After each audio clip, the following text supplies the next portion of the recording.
This is Coast to Coast AM with Art Bell. Now, here's Art. Once again, here I am. Good morning. Coming up in a moment is Edgar E. Cayce, the son of Edgar Cayce, the sleeping prophet. So much to talk with him about. We will continue through the evening to monitor the anthrax story. We're getting additional information, and as we get it to you, we will get it on the air. So if you monitor here, you're not going to lose out at all. Very unusual opportunity to interview Edgar E. Cayce. He is the son of Gertrude and Edgar Cayce, who you may know as the sleeping prophet, was born in Selma, Alabama, February 9th, 1918. Lives now in Virginia Beach, Virginia. Graduated from Duke University in 1939 with a B.S. in EE. Oh, my. Employed in 1940 by Virginia Power as an engineer. Has military service. Went to officer candidate school in the Signal Corps. I can see we're going to have a lot in common. Was a captain in the Air Force. Post-war, returned to work with Virginia Power, which is now Dominion Resources, and retired in 1983 after 43 years of service. He has 2 children. He is a registered professional engineer in Virginia, member of the First Presbyterian Church of Virginia Beach, and many more organizations. His published works include Edgar Cayce on Atlantis, The Outer Limits of Edgar Cayce's Power, and The Mysteries of Atlantis Revisited. Here is Edgar E. Cayce. Edgar, welcome to the program. Thank you, Art. It is such an honor to have you on. Do you do many interviews? I did one last week. I don't know as I do so many. I do know now and then. I barely know where to begin with you. Radio's wonderful. We have the luxury of time with radio, and we don't have to do anything too quickly, or nothing's really pre-planned. So I think what I'd like to do is to ask you everything you can remember about your father. I don't know whether I programmed long enough for that or not, Art. Were the two of you close, Edgar? The whole family was very close, Art. Dad was a very ordinary person in everyday life. He loved to work in the garden. He liked to fish. He liked to play games. He was a very good carpenter. He used to repair shelves and doors, and he built a garage at one house we lived in. It was just those 30 to 40 minutes once or twice a day when he was able to put himself into a self-induced hypnotic trance. So for all intents and purposes, he'd go to sleep. How did it begin for him? How did he, if you know, how did he even realize that he had this? Well, this all began before my time, Art, so it's sort of hearsay, but I've heard Dad and the family talk about it. Well, it's good. He was a young, excuse me. That's quite right. It's good close hearsay, the best we're going to get, so tell us what they told you. All right. When he was a child, he had some rather strange experiences. For example, he wasn't a very good student in school, and he was having trouble with his spelling lesson one night. And his grandfather kind of got impatient with him, and finally, my father said, "If you just let me think about it. Let me just study it a minute, and I think I'll know everything." And his father said, "All right," very roughly, and he went out of the room. In about 5 minutes, he came back. Meanwhile, Edgar Cayce had laid down on his head on his spelling book and gone to sleep for 5 minutes. When he woke up, he knew every word in the book and what page it was on, and from then on, instead of a poor student, he became a very bright student. That was at what age? Well, that was about when he was in school. I guess that they had schools then up through about what would be equivalent to the 7th or 8th grade, the kind of one-room schoolhouse. And so, in other words, he actually slept on the book and absorbed it. That's what it sounds like. Later on, when he was a young man working in a bookstore, he lost his voice. He couldn't talk at all. Of course, he wasn't much of a salesman when he couldn't talk. No. And all the doctors in town, he'd been to everybody, and none of them seemed to be able to help him. Sounds like Gordon Michael Scallion. Anyway, hypnotism was a sort of new fad then, and somebody suggested that, why don't you try a hypnotist, that maybe he can give you a post-hypnotic suggestion such that you'll be able to talk when you wake up. Mm-hmm. Well, Dad tried it, and there was a medical doctor, several people in attendance when they tried this experiment, and under hypnosis, he could talk a little bit, but he wouldn't accept a post-hypnotic suggestion from the hypnotist, and when he woke up or came out of his trance, he still couldn't talk. But the hypnotist suggested, he says, you're such a good subject, says, maybe you can put yourself into a hypnotic trance, maybe you can give yourself the suggestion, maybe you'll take it from you instead of me. When Dad was, of course, he was willing to try anything, he laid down, and immediately he was able to go to sleep or put himself into a hypnotic trance. He didn't remember anything he said at the time, but he described his condition and said it was due to congestion in the throat. He says, we'll clear this up. And he turned real red, his face got red, his throat got red.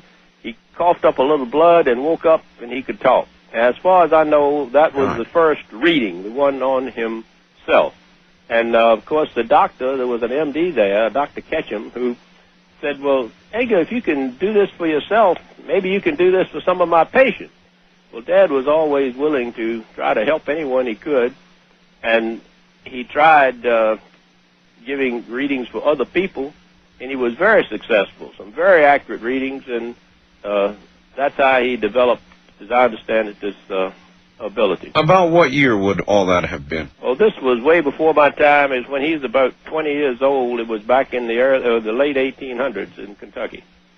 The power of healing is one that I believe in very strongly, and that's a remarkable story. He coughed up blood, and he regained his power of speech. In other words, he cured himself. He cured himself, that's right. That was the first so-called reading. I think the word reading came from lack of a better word to describe what he did. Well, what he did sounds like diagnosis and treatment. Well, that's true. That was his main, the main focus of his reading were the physical readings. He gave over 14,000 of these readings in his lifetime, and about 60% of them were diagnosis of other individuals' physical condition. He didn't actually treat the condition himself, as he did for himself there, but he did diagnosis. He did diagnosis. 14,000 of them, Edgar? Over 14,000. I think it's 14,470 something or something like that. There are copies of these readings at the Association for Research and Enlightenment in Virginia Beach with the doctor's reports and the patient's reports. And, of course, the people who didn't follow them didn't get any results. If people followed them halfway, they got halfway results. And if they followed them in detail, they got excellent results. By that you mean the diagnosis? The diagnosis, right. And then your father would recommend to them a course of action? That's right. He would suggest a course of treatment. It varied. That was the thing. He didn't stick to any one particular thing. I mean, sometimes he would recommend an operation. Sometimes he would recommend a diet. Sometimes even osteopathic chiropractic treatments, which didn't set well with the medical doctors, but sometimes he would describe compounds or herbs that he would give the formula for to make it up. In other words, you could probably sense deficiencies of one sort or another in somebody's dietary habits. Or sounded like it. Yeah. Did your father ever describe the precise way that he was able to discern this, or that it came to him, or was it a mystery to him? I think it was a mystery to him and to everybody else. Of course, he was asked questions about it, and some of the answers sound as strange as the stuff. He said that this was an ability that he had inherited in a previous lifetime that he had done before. It sounded like an ability or talent that was developed. Now, this idea of reincarnation was something that came up much later. In the early 20s. I had been born then, and it was while we were in Dayton, Ohio. Someone suggested, wanted I guess they call it an astrological reading, wanted to know what effect the stars had on a person's life. And right. He said, well, the stars didn't have as much effect on anybody's life as his previous lifetimes. And he proceeded to describe this person's previous lifetimes and the effect it had on his present life. Now, and when he woke up and heard what he had said, he was as astounded as anyone else because he didn't know anything about reincarnation or karma. He didn't realize that many people in the world believed in it, and that he always said if he ever gave a reading that hurt anyone, he'd never give another. But he never did, and some of the life readings seemed, vocational guidance readings seemed as helpful as some of his physical readings. So did he continued to give them. Did he get any information on who he had been in a previous life? Yes, I understand he did. It was a long time ago, and there were several previous lifetimes. I don't remember all the details of that now. You can, there's a recent book been written about it, I think, that mentions some of his previous incarnations. When did you become aware? How old were you when you realized your dad was different? Well, Art, growing up in a family is a little different than being exposed to this from, all at once from the outside. And when I was real little, excuse me, I thought everyone's father gave readings, I didn't,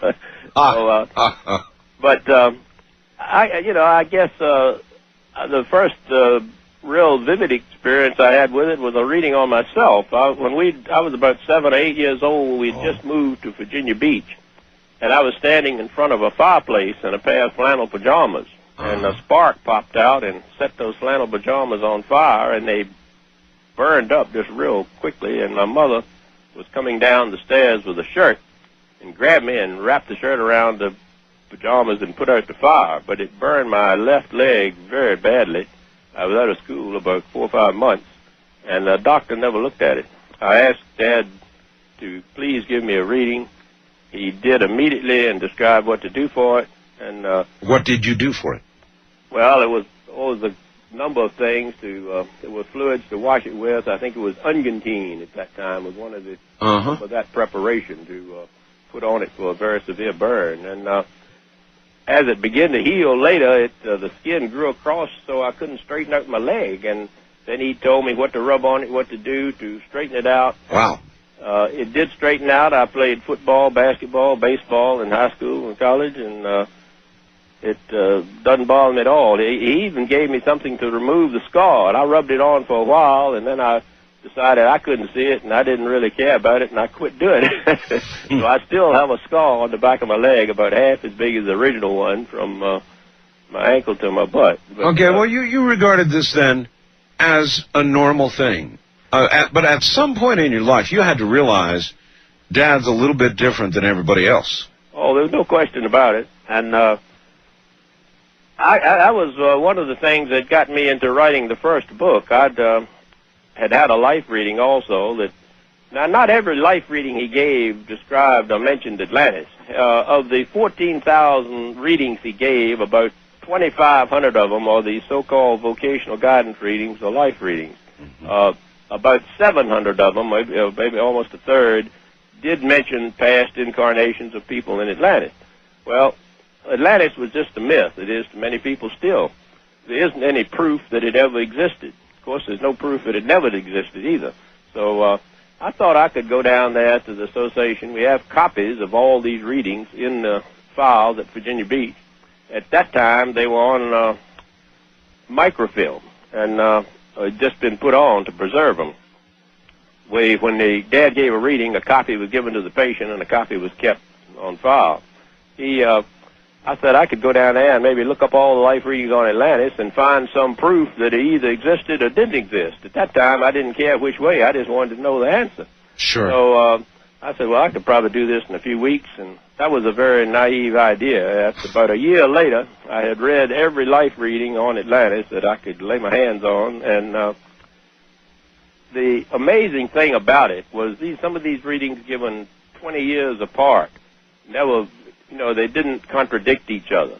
And it wasn't that he gave a reading on Atlantis and said it existed. He gave a reading on a person and mentioned an incarnation in Atlantis and told that person's characteristics in life and described how it affected him now. And by putting all those little pieces together, trying to arrange them in some kind of chronological order, that's what came out of that book. Well, it turned out to be very successful. It came out in '68. It's still in print after 30 years. And what is the name of it? Edgar Cayce on Atlantis. And now, now we've got an update. The Mysteries of Atlantis Revisited. There have been, Yes. when he gave these readings, this was before radiocarbon dating, and many of the statements he made back in the 20s and 30s, when many of them were given, sounded ridiculous because the ideas of geology and archaeology were quite different then than they are now. And when he said that man had been in North America 10,000 years ago or 20,000 years ago, and in South America even longer, that the poles had shifted in the past, you know, all kind of things like that, well, it sounded ridiculous. But now with radiocarbon dates of 17,500 in Pennsylvania, 20,000 in California, 35,000 in South America, it's turning out that man was in the places that Edgar Cayce said he was at the time he said he was. So it kind of stands to reason that if, you know, statements like that were true. Well, he made the statement one time, Art, that the Nile River used to flow west into the Atlantic. Well, that was 60 years ago. And, of course, there wasn't any way to prove whether the Nile River flowed into the Atlantic or not. That's right. That lot of millions of years ago. But in 1987, when they took the pictures from the space shuttle with the ground-penetrating radar with Sahara, it showed that the old course of the Nile was west into the Atlantic, exactly where Cayce said it was. When you did all this research and you researched these people who had been said to have prior lives in Atlantis, what kind of proof did you run into? Or cooperation, for example, people who may have known each other, or references that could be checked from one person's reading to another person's reading, that kind of thing. Did you? That was the thing. I call it the internal consistency of the readings. The fact that the one reading didn't contradict another. It was a reading given 20 years later was just like for a different person, was just as if it had stopped and taken up. But did you find places where they corroborated each other? Oh yes, about the times that he would very seldom did he mention dates unless somebody asked him, but he did mention 2 or 3. Now the origin, the myth of Atlantis, or the story of Atlantis, originated with Plato back in the 5th century B.C., and he described it as he said that Solon, someone had been in Egypt, and the priest in Egypt had described to him this civilization that existed in they called it beyond the Pillars of Hercules, which was the Rock of Gibraltar and another mountain on the other side of the Mediterranean, the entrance to the Mediterranean from the Atlantic. And he said it was beyond the Pillars of Hercules, out in the South Atlantic, and it was a great civilization and very advanced, and that it had been destroyed in a volcanic catastrophe 9,000 years earlier. Well, that put it in the class of a myth, because nobody believed that there had been any civilization that long ago, 9 to 10,000 B.C. That's right. And since Plato's story, there have been thousands of books and pamphlets written about it, some of them trying to amass evidence that Plato was right, and some of them trying to prove he was wrong, and some of them try to rationalize the story by moving it to a different location or changing the date. And the thing that convinced me about it was the fact that Dad said that people had incarnations there, and he was so accurate in his physical readings, and he was so accurate in many of his other life readings, describing the characteristics of persons and the kind of occupation they were in, the problems they were having with their family. The other readings had been accurate.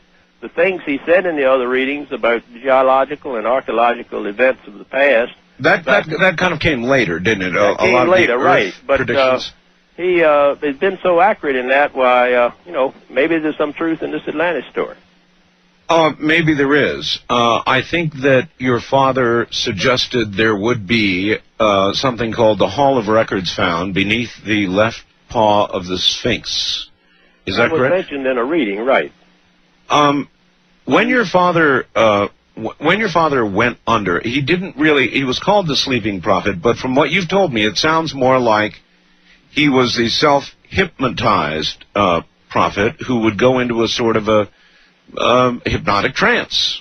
Well, that's true, and I don't really think of him as a prophet, Art. I think I know he didn't really go to sleep and say that this is going to happen and that's going to happen. He always said that the future's not fixed; that we can change it. That we can change. And that's I think it's a hopeful statement rather than something that's inevitable.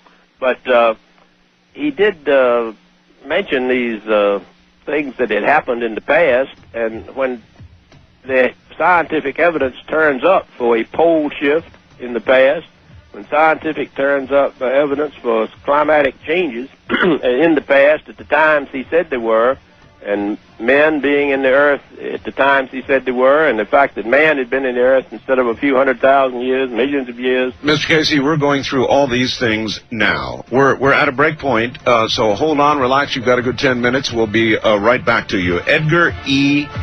Cayce, the son of Edgar Cayce, is my guest. I'm Art Bell, and this is Coast to Coast AM.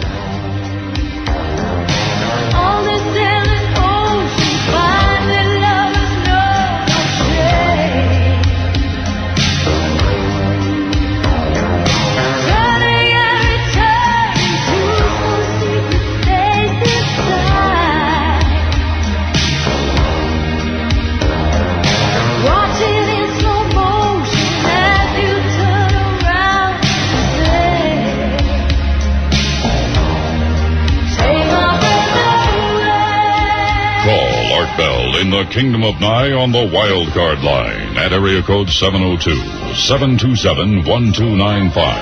That's area code 702-727-1295. This is Coast to Coast AM with Art Bell. It is. Good morning. My guest is Edgar E. Cayce, the son of Edgar Cayce, who was called the Sleeping Prophet. Edgar E. Cayce himself is now beginning to get up in years. And it is a very rare and opportunity, and certainly a great honor, to have the chance to talk with him about his father and, in fact, about his own life. We'll get back to him in a moment. We're also monitoring, of course, the ongoing story that we spent the first hour and a half on with regard to anthrax, and we had one whale of a scare in Las Vegas earlier today. Is it over? Don't know. Hope so. Here is Edgar E. Cayce, the son of Edgar Cayce, known as the Sleeping Prophet. Mr. Cayce, welcome back to the program. Thank you, Art. Sir, I'm curious, how old were you when your father passed on? Well, he passed away in 1947, end of World War II. I was about 27. 27. So by that time, you were fully aware of your father's abilities, differences, talents. Oh yes, I used to listen to readings when I was growing up for other people, and I knew what he did, and I guess nobody knew how he did it. But. Edgar, when did he begin to get visions of Earth changes? At what point in all these readings did that begin to happen?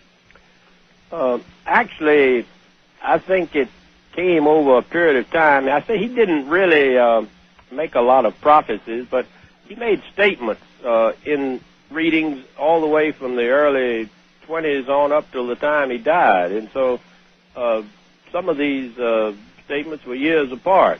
Some of them were, fairly recent, in the 40s, 35s, and 40s. Well, when he referred, for example, to pole shifts, was he referring to the fact that the poles had previously shifted, or did he know they would shift again, or both? I think both. I think mostly it was about past pole shifts, and that sounded like a wild idea when he first mentioned it. But not so wild today. Not now, no. There's scientific evidence that the poles have shifted. I've got to ask you to stay good and close to your phone, because our connection could be a lot better. I'm sorry, I'm trying to talk a little louder. Oh, that's excellent. Absolutely excellent. What else, other than pole shifts, did your father see coming for our world? Did he really look ahead at any point and give us any indication of what's coming? Well, he always said, Art, that the future is not fixed, that people can change it. He did mention one thing that we have some scientific corroboration of, and speaking about future earthquakes, he mentioned some particular areas in the United States. You know, the largest earthquake in the United States was not in California, but in Missouri. Missouri, right. Well, he mentioned these particular areas, and some 30 years after that reading was given, there was an organization, the American Association of Engineering Societies, that made a study of the fault zones in the eastern United States. And they published maps of these areas, and in fact, we have them in our book, Mysteries of Atlantis Revisited. There's a chapter in there dealing with the earthquakes, and we got permission to publish these maps of the fault zones. And the interesting thing about it, they were exactly the same areas that Cayce mentioned years ago. And the unsettling thing about it is that this organization concluded that the likelihood of a major earthquake in the eastern United States in the next 25 years, this was published in 1987, was 100%. So that's pretty near certainty. That's pretty near certainty. They don't know where or which area is going to be affected, but these areas were exactly the same ones that Cayce mentioned. So I hope they're both wrong. Did he ever describe to you when in trance, when in self-hypnosis, or rather how he would visualize things? Would he actually see them? Would these things come to him as a simple knowledge or a voice? Or in what manner was information imparted? Did he ever talk about that? My brother and I wrote a book about that, Art, The Outer Limits of Edgar Cayce's Power. In fact, it dealt with the readings that were wrong. Everybody talks about Cayce's accuracy and how good he was, and he was accurate. But we thought that we could find there were some readings that seemed to be inaccurate. And we found maybe 150 to 200 out of the 14,000. Of course, that gives him still a pretty good percentage. It sure does. 9.99 or something like that. But anyway, we thought that you could learn as much about psychic ability in general, and Edgar Cayce in particular, as by studying these ones that were wrong. I mean, where did he get his information? My brother... And in what manner, again? In what manner, yeah. No. I think there are probably at least four sources of psychic information. I think what applied to Edgar Cayce probably applies to any psychic. He was just especially a good one. But one would be unconscious memory. That is, everything you've ever thought or read or heard is somewhere in your mind, though you don't maybe remember it consciously all the time. He could tap that source. Another one would be telepathy. That is, the communication of his mind with the mind of another individual, either living or dead.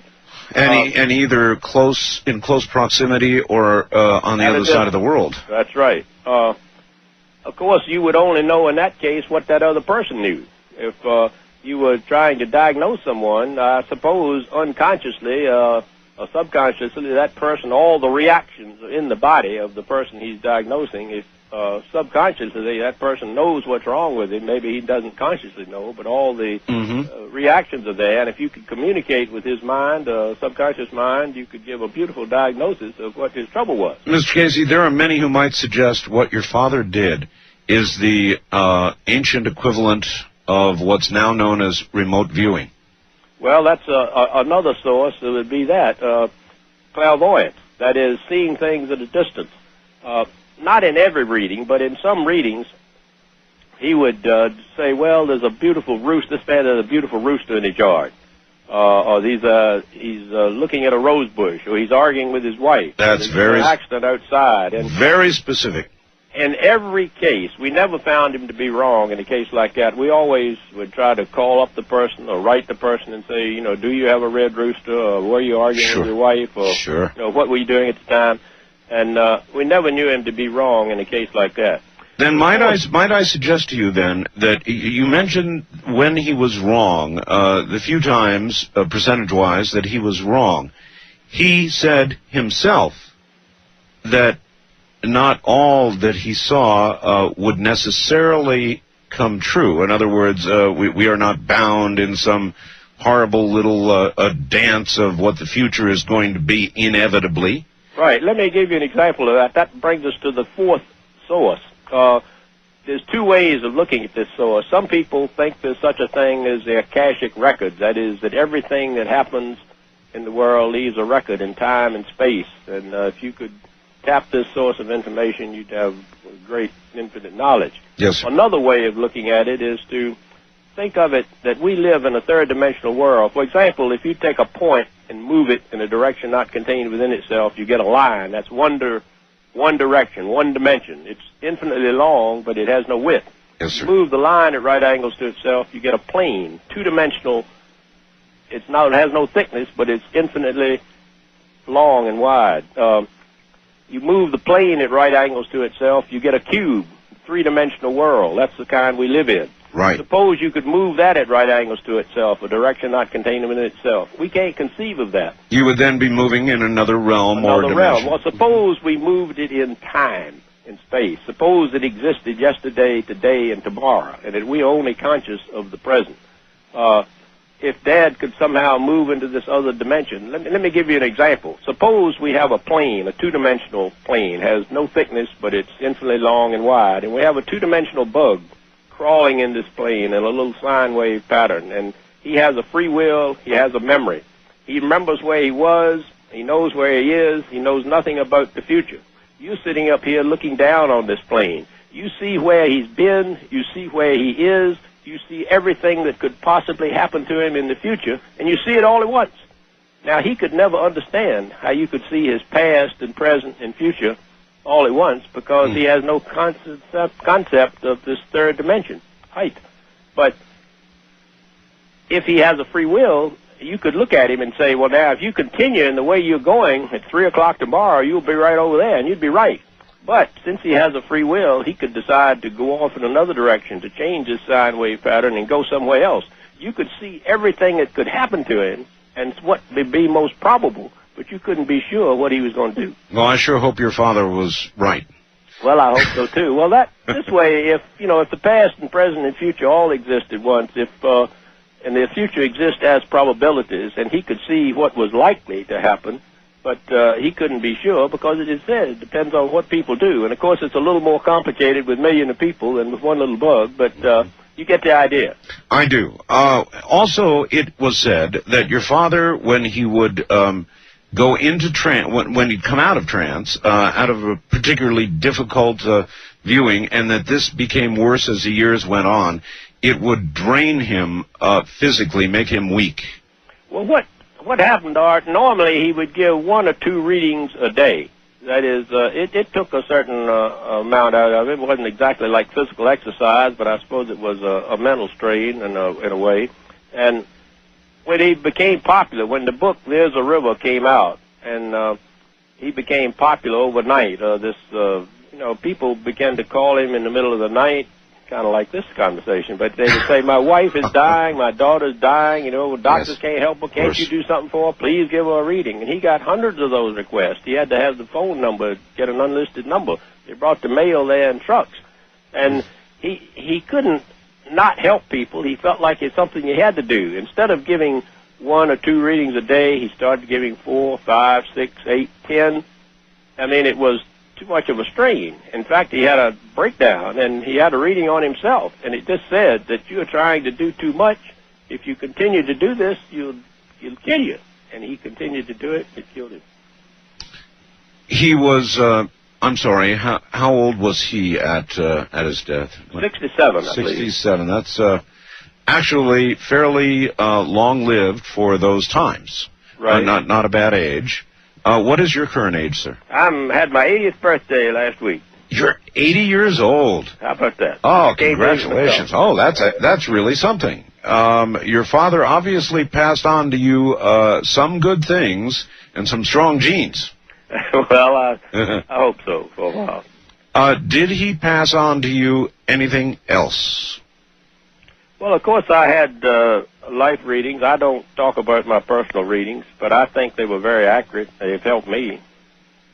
Did he pass on to you any inherited ability? I don't have any psychic ability. Art. The only thing I can remember, I had a dream once I was eating a giant marshmallow, and when I woke up, the pillow was gone. I was kidding, but I really don't have any psychic abilities. What has it been like? You're now 80. What has it been like, sir, living with what your father was all these years? It surely has changed your life and shaped and affected your life completely. Well, I think it does. I mean, he suggested, for example, where I should go to school. He even said, you could get a scholarship to go to Duke and study engineering. He said, now, I graduated from a little high school that had 28 people in its graduating class in Virginia and Beach, and the chance of getting a scholarship from a small school looked up at chances of a snowball in hell. Mm. But I was valedictorian of the class, but that's a small school, and I put in for a scholarship, and I got it. So he was right about that. And then you proceeded. I've enjoyed engineering. I think it's not, you don't get rich, but I think you have a satisfying life. That is, if in my case, if you're happy in what you're doing, happy in the kind of work you do, I think that's the important thing, not how much money you make. But. Well, you were an engineer, so you were in the hard sciences. That's right. That's a long ways from psychic research. Sure is. Was that difficult for you at times? I am into electronics, and yet I deal with this kind of material on the radio. Well, I had a kind of a dual ratio there. I mean, I was living in a family with a man who was probably one of the most remarkable psychics in this country, and I watched it every day. I mean, I just tell you an example of a reading, some of the kind of things that would happen to be kind of curious. I used to listen to him as I was growing up, and he had a reading one time on a man that was supposed to be in his apartment in New York, and the mother gave him some suggestion and said, you will have before you the body of so-and-so who at this address in New York. All he had to know was the person's name and where he would be at the time of the reading. Well, he lay there for a minute, and he said, he's not here. Said, he's coming across town on a bus. Said, there's a lot of traffic, the bus is late. Said, we'll wait. He lay there for 15 minutes, didn't say a word. All of a sudden, he said, he's come in, and he proceeded to give the reading. At that time, my brother got up, went in the other room, called the man on the telephone. The man said, that's exactly right. Said, I knew I was supposed to be in my apartment. I was on my way there, and there was a traffic accident or something. The bus was late. I just this minute walked in. Now, there's a beautiful piece of clairvoyance that I don't see how anybody could have foreseen. Did it ever scare you? I don't know if it ever scared me. It made you think a lot of times. Really hard. I wonder how a young man who's becoming an engineer was able to square all of this. And were there times the early years in your education when you would reject or just simply couldn't believe, or did you always simply understand what your father did was a normal thing for you? I don't know if I considered it normal. I realized it was pretty abnormal, but I had seen it work in so many cases. I grew up with it, and he had people that were successful, had readings that were so successful for people. They had remarkable cures. They suggested vocations for people who succeeded in them after, and said, take up this occupation or this, you would be good in this or something like that. And this had happened. It happened to me, and it happened so many times that, you had faith in it. You thought that you knew that he was right. You knew he was accurate. Now, I don't know how. That was one of the reasons we wrote this book, this Mysteries of Atlantis Revisited, that it showed the archaeological and geological discoveries that have happened in the recent past to show how accurate he was. I mean, you are a very devout Christian, obviously. Was your father? Yes, he was. He taught Sunday school in the Presbyterian Church, and my brother and I both did, too, as a matter of fact, here in Virginia Beach. Were there conflicts between his religion and the fact that he was a prophet, and we all know what it says of prophets in the Bible, that they've got to be completely accurate or they're false prophets, and there must have been those accusations? Well, a lot of people didn't know what Dad did here. You know, when we first moved to the beach, it was a very small little fishing village. It wasn't the resort it is today. And most people thought he was a doctor. They used to call him Dr. Cayce.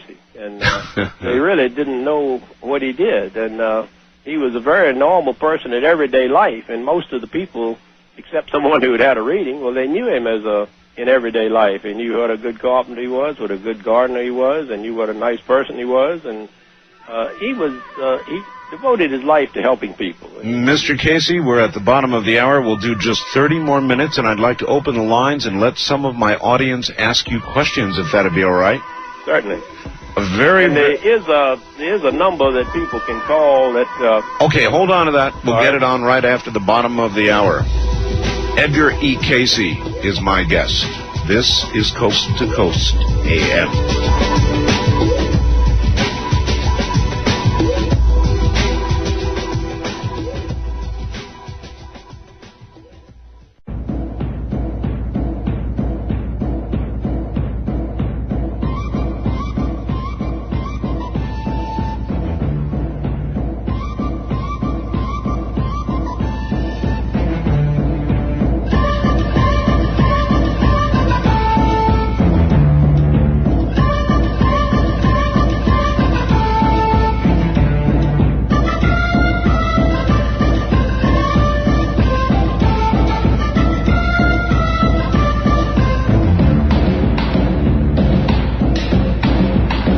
From the Kingdom of Nye, this is Coast to Coast AM with Art Bell. From east of the Rockies, call Art at 1-800-825-5033. West of the Rockies, including Montana, Wyoming, Colorado, and New Mexico, at 1-800-618-8255. First-time callers may reach Art at area code 702-727-1222. And you may fax Art at area code 702-727-8499. Please limit your faxes to 1 or 2 pages.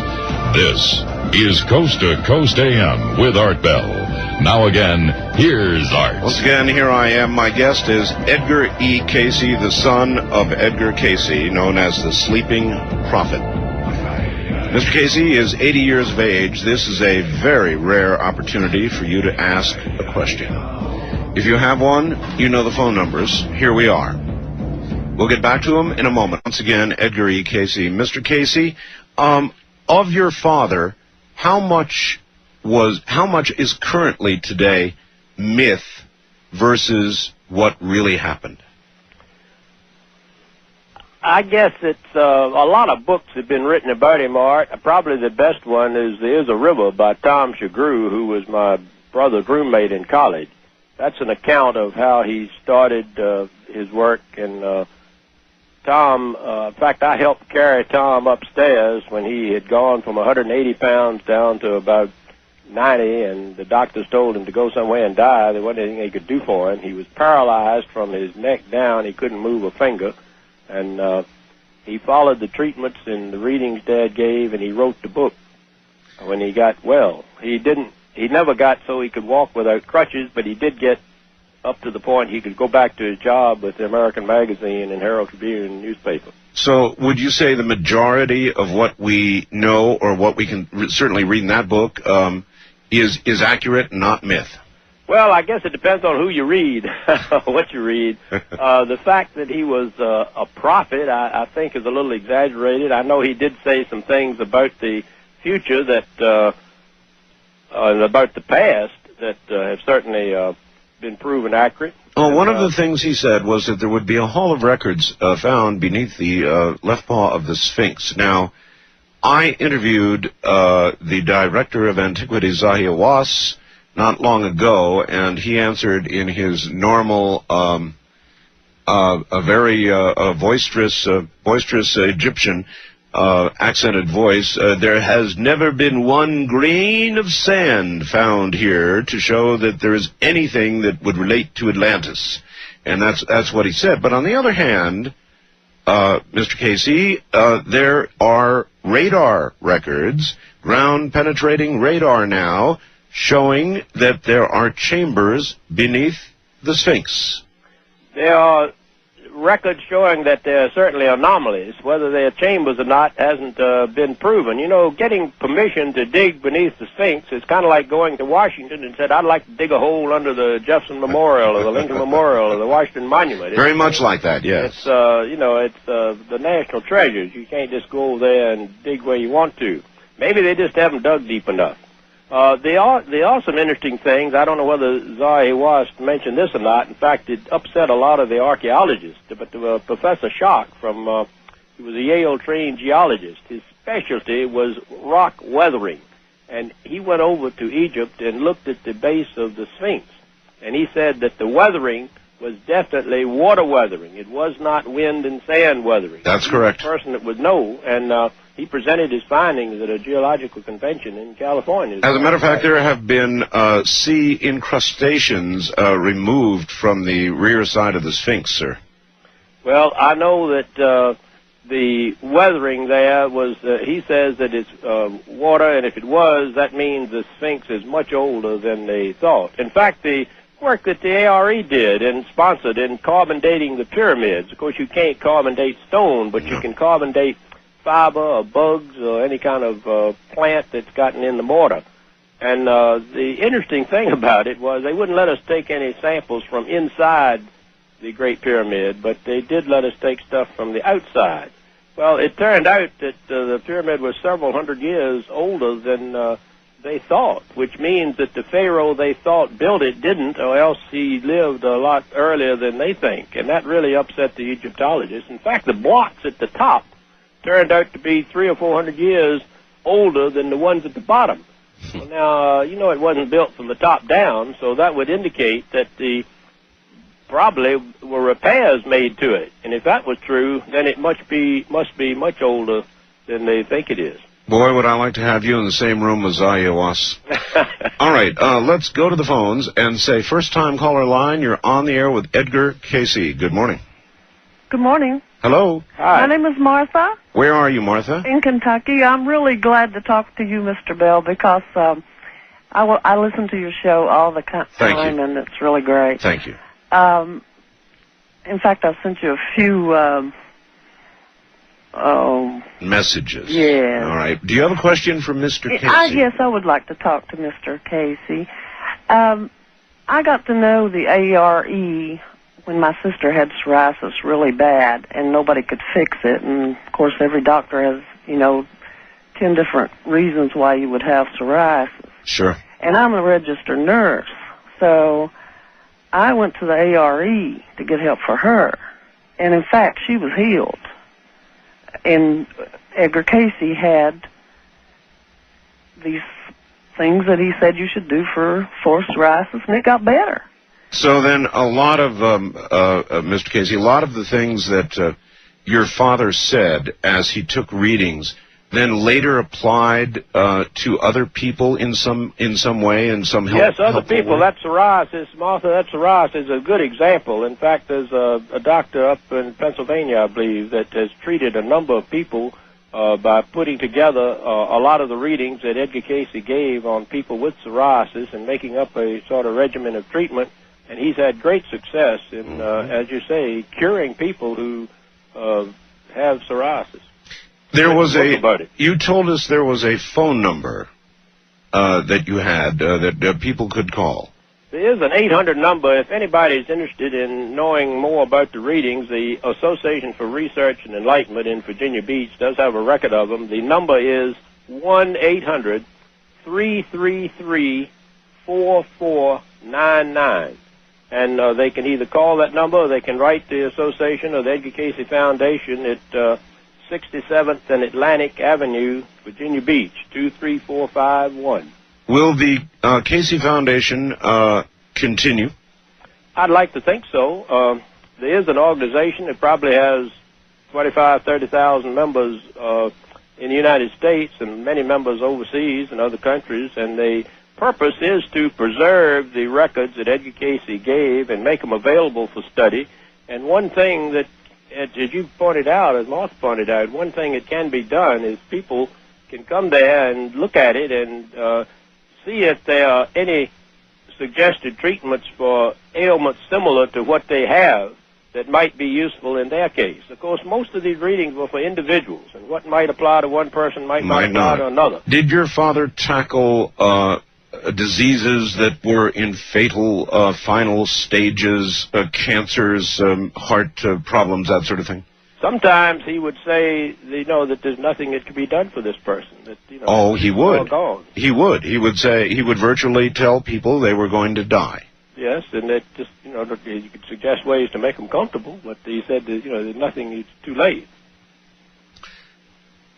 Did your father ever tell you, Mr. Cayce, where he thought his power came from? I don't think he knew. He had life readings on himself that said it was developed in a former life, in former lives. I think the sources that we talked about a few minutes ago, I think they apply, and I think he probably used a number of them. There's the rest of that chapter had on the nature of psychic perception in the book had some reasons for why sometimes they work better than others. The fact that the attitudes and the purposes and the reason for the reading seem to affect it. I know for a fact if Edgar Cayce were physically ill, or if he had a bad cold, or if he'd had a stomach ache, if he'd had the flu, or if he were emotionally upset about something, that he didn't get as good a reading as he would when he was perfectly healthy. So certainly his physical health did affect the accuracy of some of the readings. I think there's such a thing, I guess you could call it psychic static, that, sometimes you don't always get perfect radio or perfect television reception due to a thunderstorm or leaking ignition on a car or a transmission line or something that bothers the reception. I think there's maybe a psychic static like that. In other words, the purposes of the reading. Dad wanted to help people. If you had a woman with a child who wanted to get well, was sick, the woman wants the child to get well, the child wants to get well, Edgar Cayce wants to help the child get well.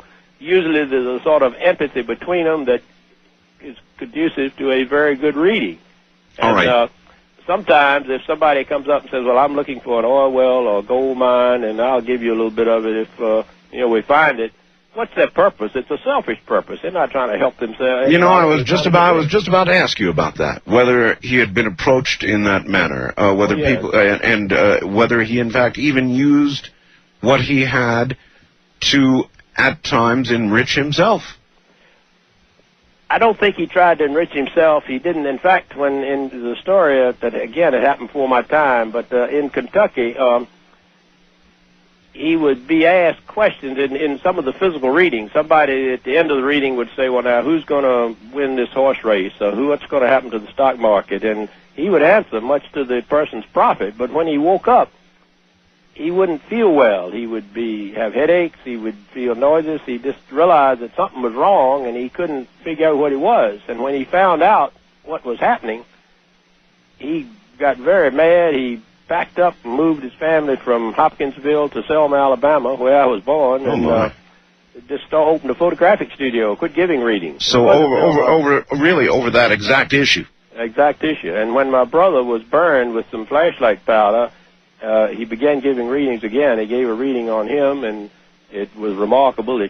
The doctor said he was going to lose his sight, and they wanted to take out one eye to save the other, and they didn't have to, and it was one of the first uses of tannic acid for burns. And he then got well, and Dad started giving readings again. But from then on, my mother was the one who conducted the readings or gave him the suggestion for him. It was someone he could trust that wouldn't stick in these questions about gold mines or oil wells or whatever, and he was able to continue successfully from then on. Mr. Cayce, is there anybody in today's world, in the modern world, that you would consider to be the equivalent of your father? Hewlin went all over the world studying psychics and meeting them, and he never found one that was as accurate as Cayce was over as long a period. There are many people in this country and all over the world that have varying degrees of psychic ability, but I don't know anyone who has the track record of Edgar Cayce. I mean, he gave thousands of readings over a period of 20 or 30 years, and we have the records of them there. I mean, people can come down there. The library is open. It's free. You can come and look at the readings and look at the reports and see what he said, and We're not trying to hide anything. In fact, we're trying to make it available for use. But, Mr. Cayce, still today, then, your father's power, where it came from, why he had it, we know how he used it, but all the rest, we don't know any more today than we did the day he did the first reading. That's probably true. All right, Wildcard Line, you're on the air with Edgar Cayce. Good morning. Good morning, Art. And Mr. Cayce, it's truly a great honor. I have a deep amount of respect for your father. I've read pretty much everything I can find on the man. I would suggest that everybody visit your organization's website. Where are you, by the way, sir? East Coast, near Washington. Washington, D.C., all right. By the way, Mr. Cayce, there is a website, is that correct?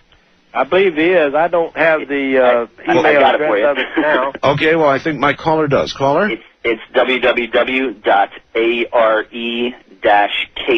that's CAYCE.com. And when I say dash, it's a hyphen, so it's ARE-Cayce.com. Got it. Do you have a question? It really is terrific. I've spent a great deal of time in there researching. All right, we'll have a link up in minutes. Quick questions, real quick? Yes. Let me just throw them out real quick. A, is it possible that Atlantis itself is buried beneath the sand at Giza, hence the pyramids, the Sphinx, and so on, are actually the remnants above what may be the city beneath? Secondly... I don't think so. He didn't say that. He said that Atlantic was located in the South Atlantic, that there were records of Atlantis buried in Egypt. In fact, he said there were some buried in 3 places in the world, some in South America, Yucatan, and some in Egypt, and some under the ocean. Well, with regards to his Rata previous life, yes. Which some people have interpreted as having been that Cayce himself in the previous life placed the records in the Hall of Records, was there anything further on that? And interestingly, also, his suggestion that the Earth changes would culminate in 1998 has always struck me as suggesting perhaps that they would in effect kick in and culminate with a major release of that energy in 1998, which of course is today. Again, he did mention 1998 as an important year, but again, he said the future's not fixed. You know, we can change it. I don't really know what's going to happen. Anything on alien civilizations? There's been some suggestion by finds on Mars, which have some relationship to Giza, that other previous civilizations, perhaps the Sumerians, were descended from the Anunnaki, a race from another planet. Was there ever anything as far as reincarnation from another species or any information about that at all? As far as I know, there are no references in the readings to aliens coming to Earth in other civilizations. Dad did say there was life in the universe in myriad forms. Of course, there's lots of stars out there, lots of galaxies, and it's bound to be life of other kinds somewhere else. But he didn't mention any of them coming to Earth as far as I know. Well, thank you very much, sir. Once again, it's a great honor. All right, thank you very much. And east of the Rockies, you're on the air with Edgar E. Cayce. Good morning. Where are you, please? Good morning. I'm east of the Rockies in Art. My name is Elliot. All right. Good morning, Mr. Cayce. Good morning, Mr. Bell. I believe by telling you where I was from last time was the reason my call was disconnected. But we'll talk about that some other night. No, I don't disconnect people for geologic locations. Anyway. I'm not saying that you did. I'm saying that something else did. Okay. MIBs. All right. Okay. Do you have a question? Yes, I do. I've heard from friends of mine who have a high-level position in the government that there will be a pole shift taking place. Oh. And it would be happening, and I was given a rough estimate around the year 2005. All right. There are many who believe that, Mr. Cayce. Did your father project or tell anybody when he thought the next pole shift might occur? I don't remember any specific examples of that. He did say there might be changes in 1998 on up through 2000. He didn't say exactly what kind, and he didn't... I think there may be. I mean, I don't know, but here again, it's, we can change that, even physical changes. Mr. Cayce, as you look around today's world and listen to today's news with anthrax and wars and social disruption and so much that has changed in our society, would you think your father to be pretty much on track with regard to predicted changes for beginning in 1998? I mean, is that the way the world looks to you? Well, the media plays up a lot of the exciting things and the bad things. There's a lot of good folks out there and a lot of good things happening other than anthrax and people trying to destroy the world. But we have, I know we have, I think, done a lot of things that we could do better, and hopefully people will change their attitude and about things in the future, and not get us into these situations that might lead to our own destruction. You're a hopeful man. West of the Rockies, you're on the air with Edgar Cayce and Not a Lot of Time. Hello. Yes, this is Steve from San Diego. Yes, sir. I'd like to talk to you, Mr. Cayce. Quick preface, your father's legacy followed me around for about 5 years as a teenager before I finally got around to reading the biography. But wanted to know, in the biography there are two paranormal experiences that, or powers that were mentioned for your father as a child. One was that he could put books for his schoolwork under his pillow and read them at night while he was asleep, and the other was that he had sprite or pixie type of play friends. All right, Mr. Cayce? Of course, this was before my time, and these are stories I've heard, that he could see people when he was a child that other people couldn't see. He had playmates that other people couldn't see, but he did have that experience of being able to memorize, or by sleeping on a book, just memorizing the contents, and he did turn from a poor student into a very good student with that ability. Mr. Cayce? Again, this was before I was born, so I can't testify. I understand that a lot of stories have been told about that, and I've heard Dad tell it. Mr. Cayce, do you have children? Yes. Do they have any abilities?